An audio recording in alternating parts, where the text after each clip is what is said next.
Bonjour et bienvenue dans Next Gen Manufacturing Nexus. Aujourd'hui, on plonge au cœur d'un problème industriel gigantesque, un coût caché qui pèse des milliards. Et on va explorer ensemble la technologie de pointe qui est en train de tout changer.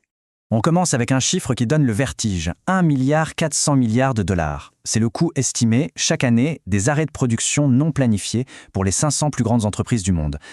C'est juste colossal, et ça a un impact sur absolument tout.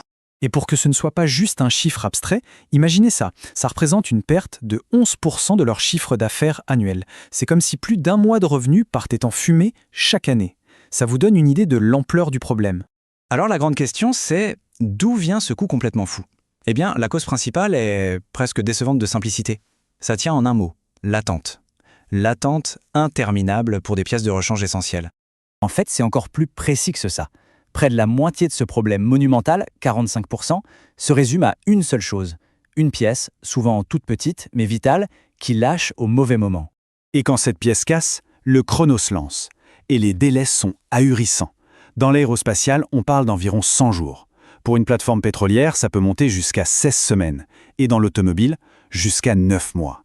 Pour des machines qui doivent tourner 24 heures sur 24, c'est tout simplement un désastre économique. Face à ce casse-tête logistique, une solution a émergé. Une technologie qui semblait presque magique, la fabrication additive, qu'on connaît tous sous le nom d'impression 3D. Sur le papier, le choix semblait évident. D'un côté, la méthode traditionnelle, lente, moins chère à la pièce, mais qui force à gérer des stocks gigantesques, au cas où. De l'autre, l'impression 3D, rapide, qui permet de fabriquer à la demande, mais avec un coût par pièce plus élevé. Du coup, la question est toute simple, Pourquoi s'embêter ? Pourquoi ne pas tout passer en impression 3D à la demande et régler le problème une bonne fois pour toutes ? C'est là que les choses deviennent vraiment intéressantes. Parce que cette solution, qui paraissait si parfaite, cachait en réalité un vice, un détail subtil, mais un détail qui a absolument tout changé et qui a forcé les chercheurs à repenser entièrement la stratégie. Et ce détail, c'est ce concept un peu technique mais qui est au cœur de tout. Le taux de défaillance dépendante du mode d'approvisionnement. Pour le dire simplement, ça veut dire qu'une pièce imprimée en 3D n'a pas la même robustesse, pas la même durée de vie qu'une pièce forgée de manière traditionnelle. Elle ne casse pas au même rythme. Et la conséquence de ça, elle est énorme. Ça veut dire que le choix fait aujourd'hui pour une réparation rapide a un impact direct sur les pannes de demain. En choisissant une pièce 3D pour gagner du temps, on risque peut-être de devoir la remplacer plus souvent à l'avenir. Le problème devient dynamique. C'est pour résoudre ce véritable casse-tête qu'une approche beaucoup plus sophistiquée a été mise au point.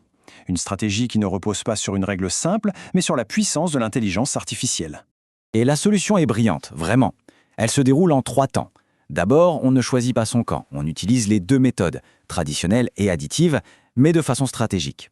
Ensuite, on utilise l'apprentissage par renforcement. En gros, on laisse une IA simuler des millions de scénarios pour qu'elle apprenne toute seule la meilleure politique de commande possible. Et enfin, on crée un seul modèle d'IA super robuste, capable de gérer des milliers de pièces différentes. C'est intelligent et c'est surtout incroyablement efficace. Bon, la théorie c'est une chose, mais est-ce que cette stratégie fonctionne vraiment quand on la confronte à la réalité du terrain ?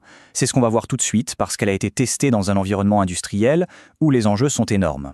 Le test a eu lieu dans le secteur de l'énergie sur des plateformes pétrolières offshore. Le défi, gérer le stock de pièces de rechange pour des vannes dans des lieux complètement isolés. Et pour être sûr de la fiabilité du système, l'IA a été mise à l'épreuve sur plus de 1200 scénarios différents. Et le résultat est sans appel. En moyenne, la stratégie de l'IA a permis une réduction des coûts totaux de 22,6% par rapport à une gestion classique. 22,6%. C'est une économie absolument considérable. Ce graphique, il parle de lui-même. La différence de coût est flagrante.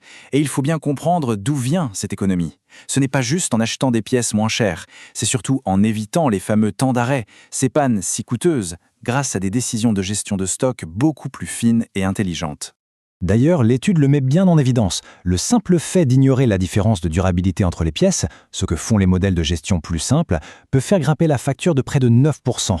Ça montre bien que la sophistication de l'IA n'est pas un gadget, c'est elle qui fait toute la différence. Alors, qu'est-ce que l'IA a appris à faire concrètement ?